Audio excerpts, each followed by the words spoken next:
if you want to fix the issue with missing contacts on the Samsung Galaxy S26, we need to open the phone app. Now, if we go to contacts in the bottom right corner, you should be able to see your contacts list, but of course, it also might be empty. And there might be two main reasons, I guess, why the contacts list is empty. So the first thing that you can do is you can tap on these three dots that can be located over here on the right side or in the upper right side of the screen.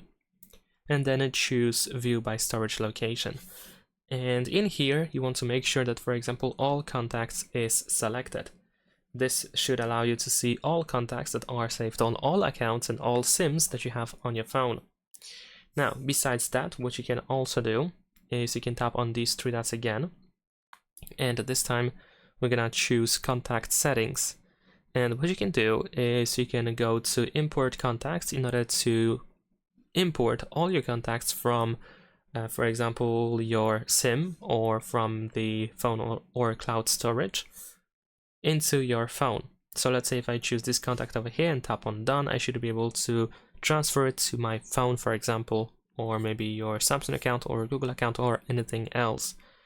And after that, once the contact is transferred to another storage, there is a chance that you will see it on this list of contacts. However, most likely if you have that contact saved on the SIM card, you should still be able to see it in here.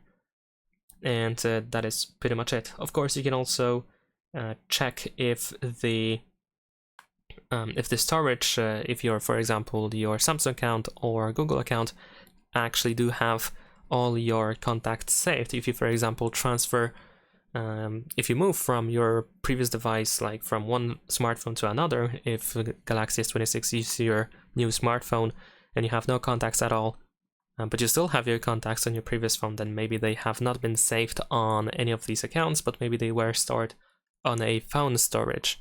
So they didn't transfer when you switched SIMs and you moved the SIM from previous device to this new, to Samsung Galaxy S26. So this is something that you might want to keep in mind. So that is pretty much it. Leave a like and subscribe.